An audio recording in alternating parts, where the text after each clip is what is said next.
We said on Friday's show that Monday's show was going to be spicy if the Tampa Bay Lightning lost both their weekend games, and well, here we are. Stay tuned for today's Locked On Lightning.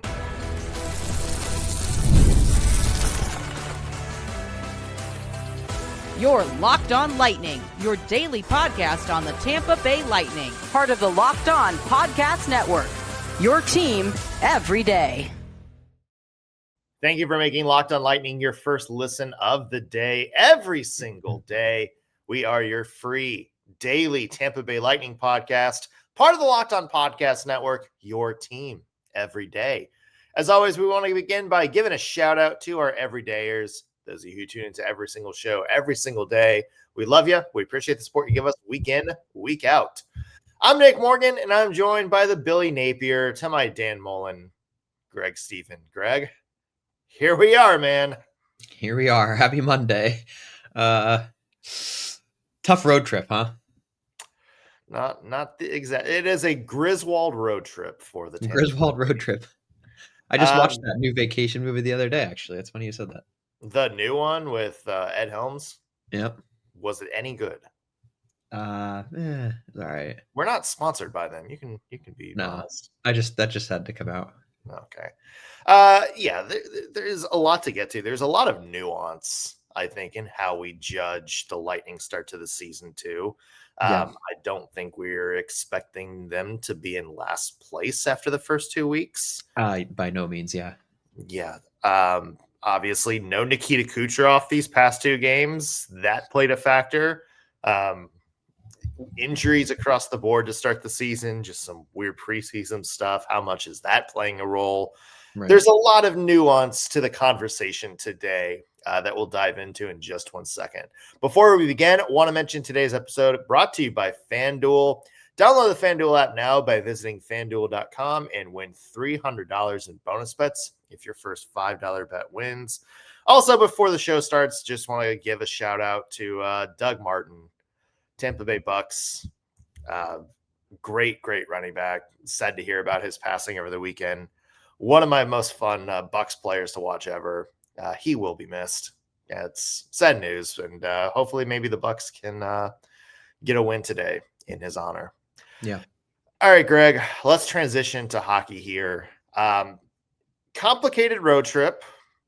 For sure. Get 4 points in 4 games, which not exactly what you want. Do what? I said it could be worse, technically. Worse, but it's also not great. Yeah. Friday's game, the Tampa Bay Lightning go up to Detroit. Back and forth, and I'm actually going to say, Greg, that I think the Lightning played well enough to win in this one. Yeah. I love what I saw from Andrei Vasilevsky. I love what I saw from the offense. I think in terms of offense, this was the best game they played in terms of possession, shots on goal, all that. But it winds up going to overtime, and Dylan Larkin scored to make that a 2-1 Red Wings win. Oh, and then the next day at Columbus, this game was a mess, Greg. Yeah. This is the one that you circle on, you circle and go like, okay, this is not the Tampa Bay Lightning we're used to seeing. So true. And look, in both of these games, they end up with a reasonable amount of shots by the end, right? But in the first 2 periods, but in the first 2 periods of both of these games, they were horrendous. I mean, in the first 2 periods total against the Jackets, they had 9 shots. That's just not the Lightning that we know, right? Like, that's not their game.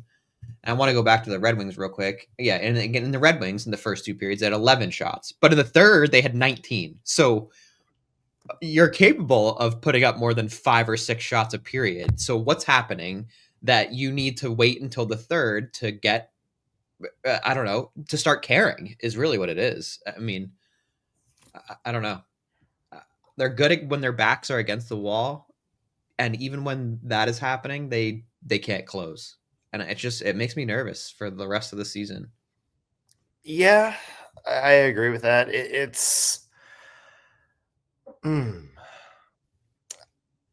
I don't know where these gaps are coming from because that's uncharacteristic.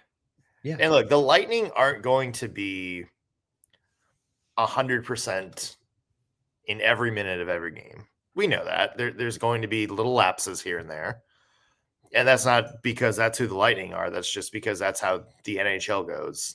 Teams go on runs, teams, another team takes momentum. It's kind of back and forth for a little bit. That's just the flow of the game. But where the concern comes in is where those stretches expand past, just the normal ebb and flow of the game and start going entire periods where one team just has the puck on their stick at all times. And I think the Red Wings came out of the gate really, really strong. I think that was the game where it was like 7-0 in shots after the first X amount of minutes or something like that. It was. I mean, Blue Jackets, like the clip, the John Cooper clip where he's just like grabs Jake Campbell by the back of the jersey and slides him down the bench. You look, that's halfway through the second period, and I think the Lightning had 5 shots on goal on the scoreboard at that point. So that's half of the game, and you have 5 shots on goal. Yeah. That to me is the problem for the Lightning right now, is there's just these big gaps where they can't get anything going, and they're not getting shots on goal, and they're not possessing the puck, and as soon as they do get the puck, it's a bad giveaway. And I mean, correct me if I'm wrong, because you've been watching the team longer than I have, Greg, but I don't remember in this era a period in which a mostly healthy Lightning squad has had this many games where it's been that bad of a, where it's been this many bad stretches. Yeah, I mean, not that I can recall, specifically, especially over the last few seasons. They've just been such a good team. I think for me, it's just like there are so many small parts of the game that they're losing. And it's not just that you're not shooting enough. It's not just, that Cooch is out.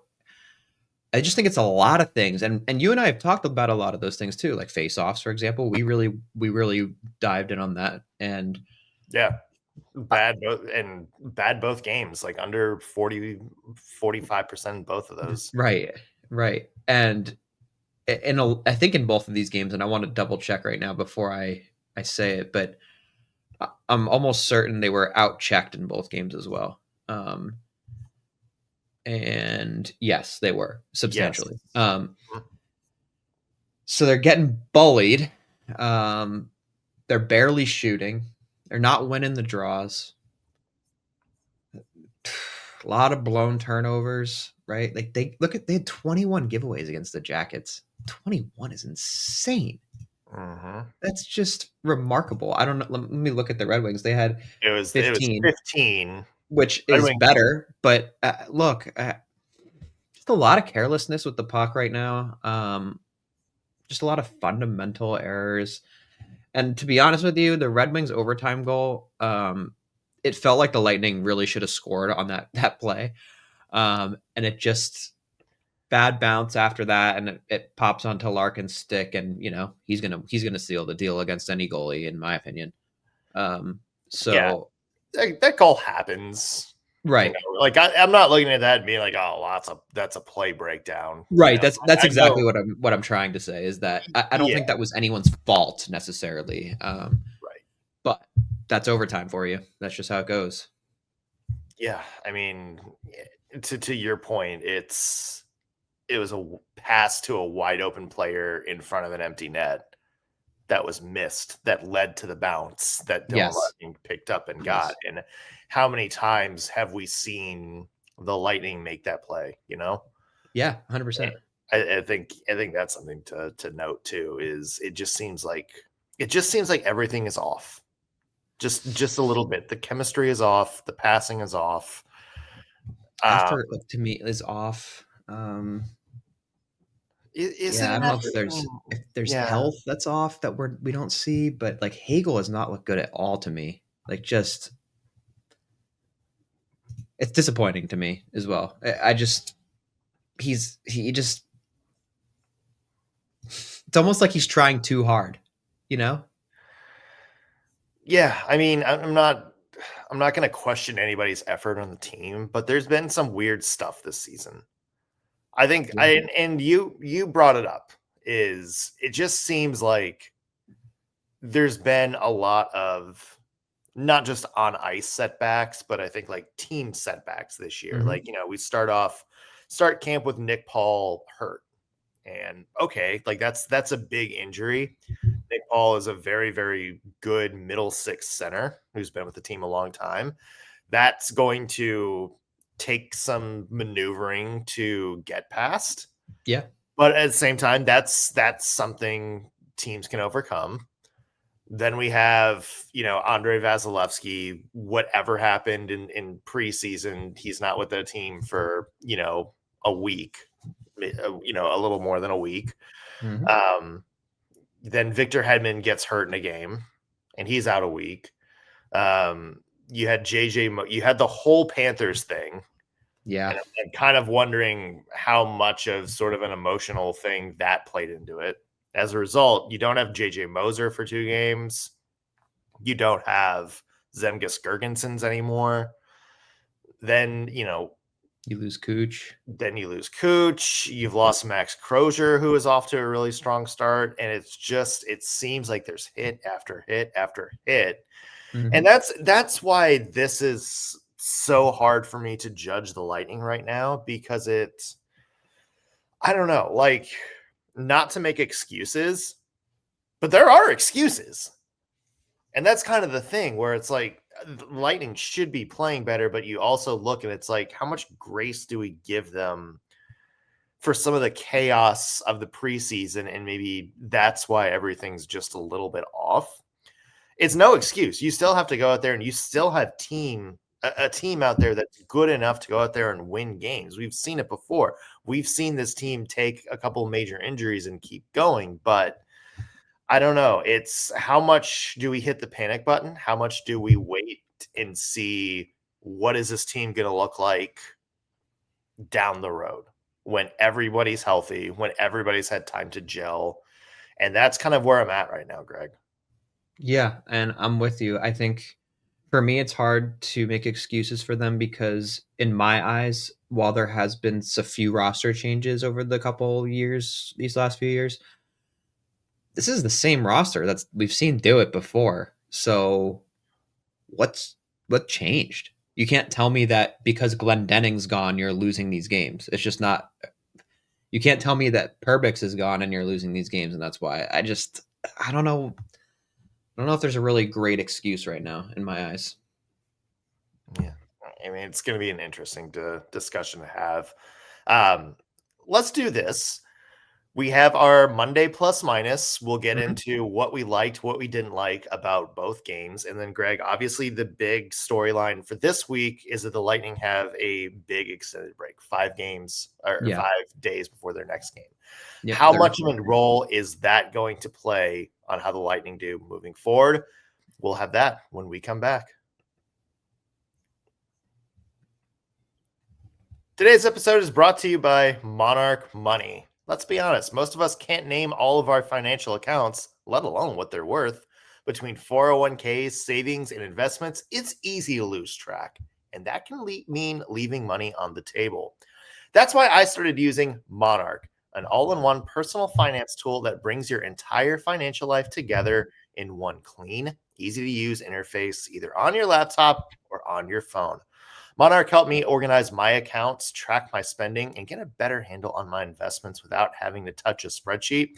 All I had to do is upload my accounts, link all my bank accounts, credit cards, 401ks, all of that. And within seconds, I could see categorization of where all my spending was. I knew what all my accounts were worth, and I knew exactly what I needed to do to start working towards some of my financial goals. Monarch's visual dashboards and smart tools made it so much easier to understand where my money is going and how to make it work harder for me. So if you want to try it for yourself, here's a financial opportunity for you. Use Locked On NHL at monarch.com for 50% off your first year. Again, that's monarch.com, Locked On NHL for half off your first year. Welcome back to Locked On Lightning. Nick Morgan here alongside Greg Stephen. And Greg, let's get into some plus minus from this past weekend. Give me something you liked. Give me something you hated. Start with whatever one. Let me think about it. I think my plus is going to be JoJo. I actually thought he looked great. And I know people are going to be like, now, but he did, dude. There was a segment, I think, was it the end of the second? Oh God, I watched too much hockey at this point. It's all in and out. But yeah, there was a period where he had like so many kick saves in a quick succession. It was awesome. And he just shut the door so many times where this game could have been 7-1, you know, and he really kept them in my eyes. And I do think actually one goal he probably should have stopped. I forget who scored it, but I still don't think it's his fault, even though I believe he probably should have saved it, because there were so many other chances for goals to go in that he stopped. And I just thought JoJo looked great. I think he's looking better than everyone always gives him credit for. And I'll die on that hill. Me. I swear to God, I'll die on that hill. Yeah. The second period play where it was a 3-on-1, he made the kick save, initial kick save, and then slid back over to close down the empty net and rob Fantilli point blank. I think was that the play you're talking about? I believe so. Yeah. Yeah. No, I'm with you there. I was going to say goaltending as a whole, I think was great this week. I think in that Red Wings game, Vasilevsky is the reason it even went to overtime because he made some great saves. So I'm good both ways. Okay. What's your minus, Greg? But hold on. Are you going with goaltending as your plus? I will get to my plus minus after. I did have goaltending. I was hoping I was going to buy myself more time. I think my minus right now is I'm going to go with like effort level. I feel like for the first time in, I'll call it years, I don't feel like I've seen 100% effort from the roster in a game. I just don't. I haven't seen it. And maybe I'm being too judgmental, and they are. Yeah, obviously everyone's trying, I think, always, but I don't know. I was excited when I was at the home opener because in the first period it felt electric and everyone was flying, and just ever since that period I just haven't felt the same. And it sounds sad because it like deflates my own excitement, I think, because I'm looking at a team that in my eyes doesn't look like they even want to be out there, and it's hard to love a team that is in that state, you know. And I always will because I'm a diehard Lightning fan, obviously, but I just want to see them put in a full 60 minutes. And even if there are a couple errors on things, there's always going to be. But just I want to see everyone give everything the whole game. And I'll argue we haven't seen it yet. So my minus is effort level. I'm with you. We haven't seen the full 60 minutes from the team this season. I mean, I think the closest we got was that Red Wings game. Yeah. I think other than that slow start, I think that was the closest they've been to just on it the whole game. It's hard for me to say anything about effort because it's like I'm not in the locker room. Yeah, right. And I'm not there, and these are professional players, and I don't, I'm not going to call out effort from guys that are putting their body on the line for of course 10 months out of the year. But I'm with you that it just seems like I'll say energy instead of effort. Sure. That's probably a better word. And it's probably what I really meant, to be honest with you. Oh, and I'm with you 100% on that first game when the Lightning came out against the Senators, and I think 3 goals in the first period. Yeah, and then the Curtis Douglas fight. Yeah, and I think you and I were texting. It was just like, this is going to be a fun season. Yeah. Like, this is going to be wild. They're flying everywhere. And then a couple of the penalties happen, and it just seems like that big deflate, where it's just a couple things went wrong. And, like the term, like, match your vibe. Yeah. Match the freak. It seems like maybe the Lightning matched the freak of the crowd at that point, where it was the crowd was hyped, energetic, getting into it. And then it started slowly settling, and it seemed like the team slowly settled too. And, you saw that in the New Jersey game where they gave up a bunch of really quick goals and they never quite got back into it. Other than that period in this, the second period where they scored a couple goals and then a bad turnover led to another Devils one and it deflated again. Yeah, it seemed like they matched the freak of the crowd, and I think they need to create their own freak a little bit, Greg. Yeah, exactly.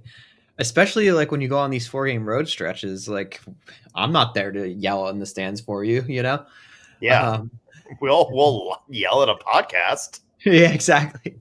Yeah, but yeah, what? Mean, go ahead. Oh, I was gonna get to my plus minus, but if you got something to add, go ahead. So a plus, Greg, to me, because this has been a talking point for the first couple of weeks, I will go penalties as a plus. Yeah. Because I think the Lightning have done a really good job of cleaning those up. Heading into this back-to-back, averaging, I think, 5-ish minor penalties a game. Yep. Which is absurd. I think they were second in the NHL in terms of minor penalties this season.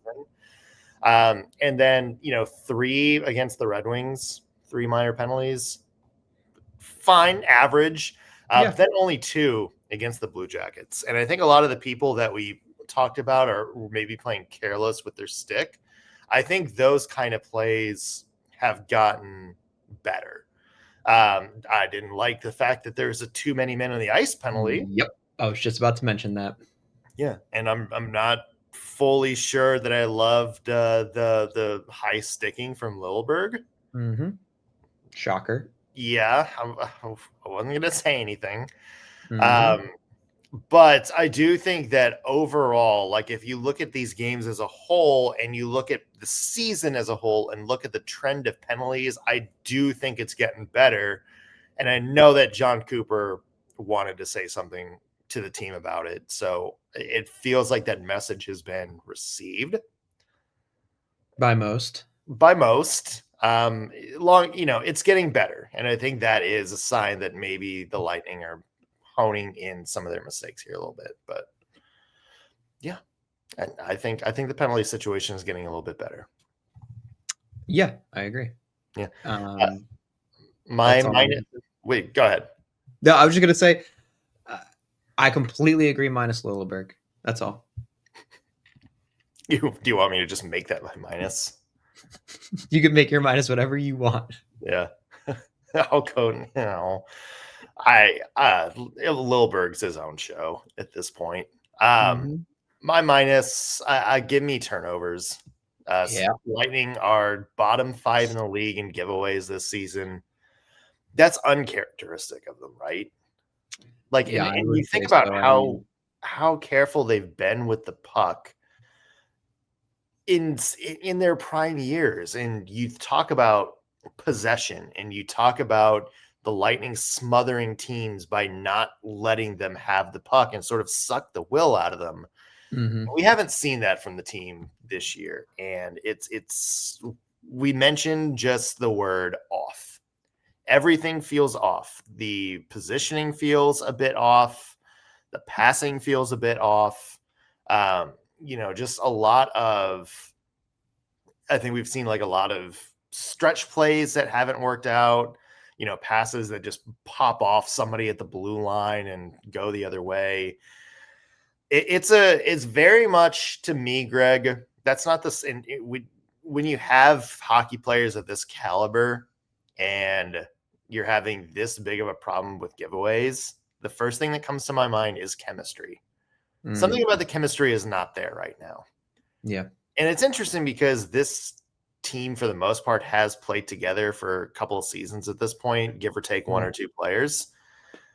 So it wasn't something that we expected coming into the season. And I'm trying to rack my brain and see if is it because we've had so many roster changes and line switches? Is it because guys like Kucherov, have missed time with illness? Is it the fact that training camp was kind of a mess, that certain players didn't get enough time to gel with, certain other players?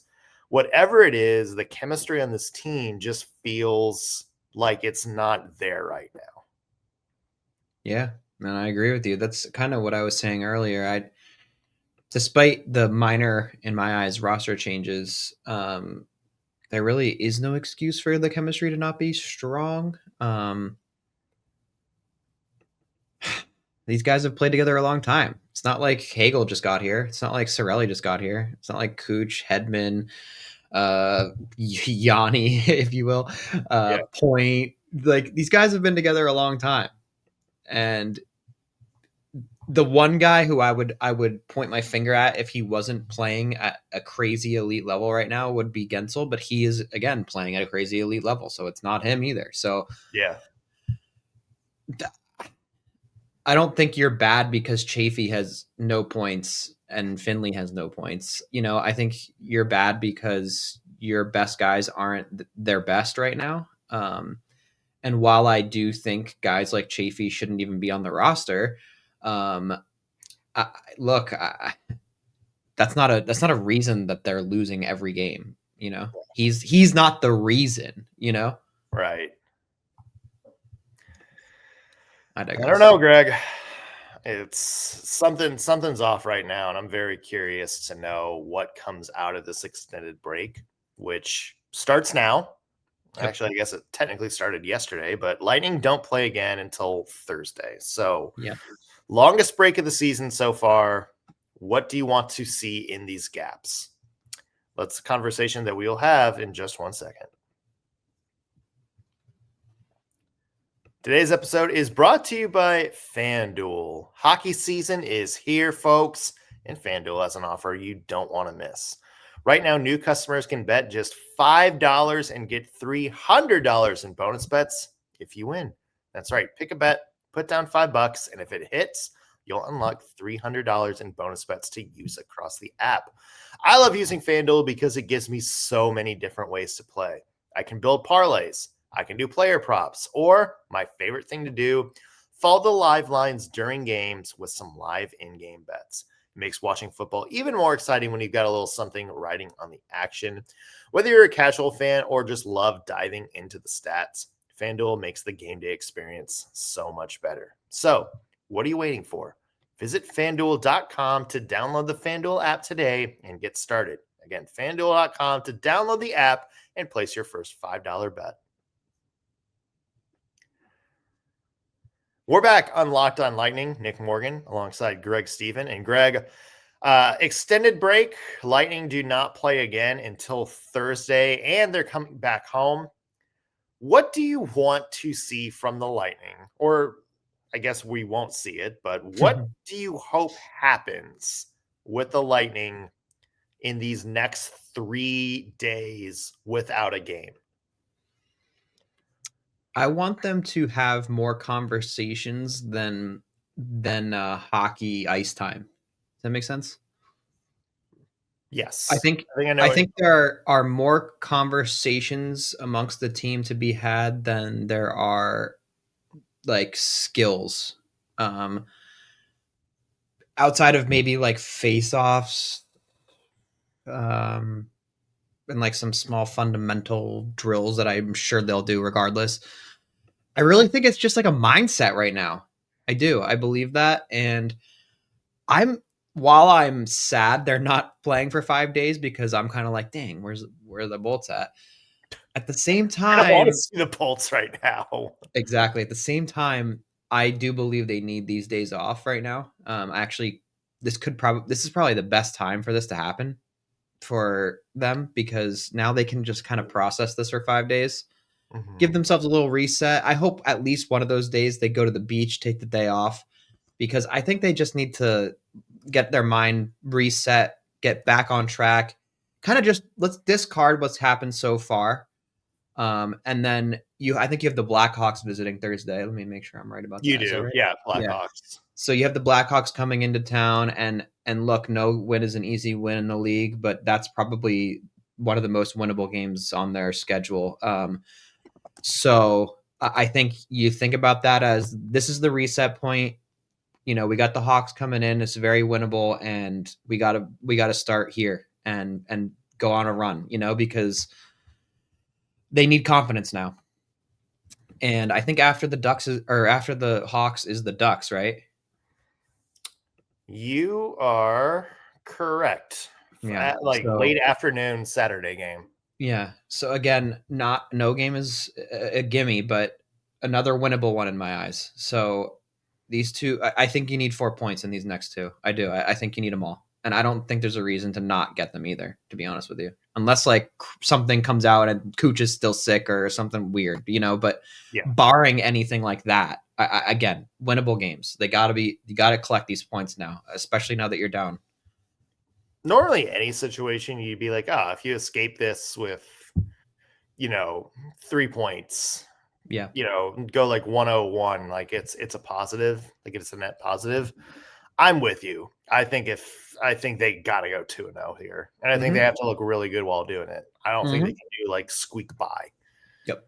And right after Anaheim next weekend is Vegas. One of the best teams, and then they're going up against Steven Stamkos in Nashville after that, which is another big game. The Preds are pretty good this year. Steven Stamkos, I feel like the emotion of that game, there's always a little bit more eyes on it. So you 100%. Have some big games coming up after these next two.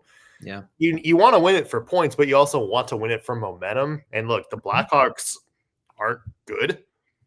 The Ducks have been fine this year. Yeah. But I agree it's a winnable game. These have to be your gimme games, like the tune-up games. Yeah. And that's no disrespect to either of the two teams, but that's, I feel like, what Tampa's got to look at it is like, look, we have some weak opponents coming up. We ourselves have been playing like crap this year. Yeah. This is our opportunity to play Tampa Bay Lightning hockey and get out there full speed, get that energy we had in that first game and do it for 60 minutes. Just run up the score. I would love to see, a 5-1, 6-1 win somewhere in this next week.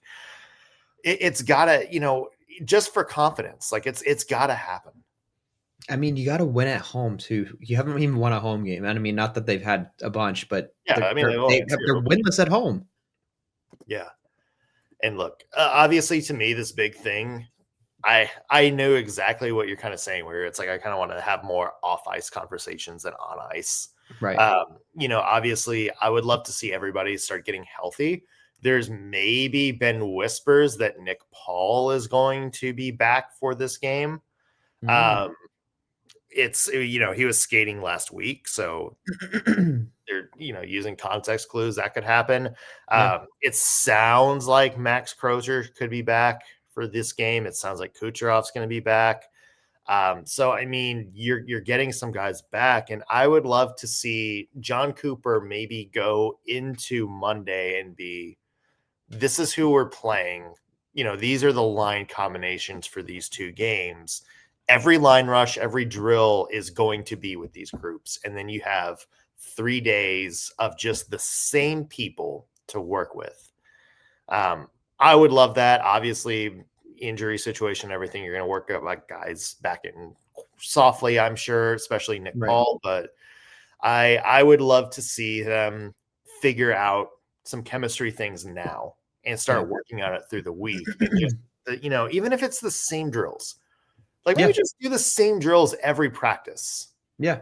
And not necessarily switch things up. Just build some consistency. I think that's going to be what helps the Lightning these next couple of days. For sure. And I'll make one final comment about these two, what we've kind of labeled gimme games. It's also a little scary to think that they could get in their own head and think, we really can't lose to these teams. And then all of a sudden you're gripping your stick tighter, or more tightly would probably be better. But I don't know. That makes me nervous, I think. I know that's like a weird fear, but I do feel that kind of stuff plays a factor in mentality when you play all sports. You're on a skid and then you're like, okay, we have 5 days off and then we're playing this team that like we know we need to beat. And all of a sudden, you're in the second and it's like 2-2. Yeah. And things are not going the way you anticipated, Yeah. It's like when you go to bed at, it's like, okay, I have to be up at 7 a.m. tomorrow. Right. You're laying in bed for 3 hours thinking about how you have to be up at 7 a.m. And that's me every day. Sucks. Yeah. So you don't want the Lightning to like start looking at the calendars like, we have to beat the Blackhawks. We have to beat the Blackhawks. They all know they have to beat the Blackhawks, but right. I get what you're going for on that one for sure. Yeah, I mean, any final thoughts on this weekend before we send it home, Greg? Not yet, but I'll have some more coherent thoughts tomorrow. Because we got a lot of time to talk about a lot of this. Yeah, I thought you did great. Thanks. Yeah, thought your thoughts are great, and yeah, it's going to be interesting to see what goes tomorrow. Tomorrow's show, let's dive into some of the stats here and talk about some of the outliers from this team for the first couple of weeks. It's going to be interesting for sure. I got some good Lilleberg stats for you tomorrow. I'm sure you do. Some interesting conversations coming up this week. Even though there's not a game till Thursday, we have plenty to talk to with the Lightning. Lots of one-off conversations and stuff like that. What's gone wrong with this team? Stay with us throughout the week. We'll certainly have more for you. That is going to do it for today's Locked On Lightning. Thanks for making this your first listen of the day. Back with a new episode tomorrow. We'll see you then.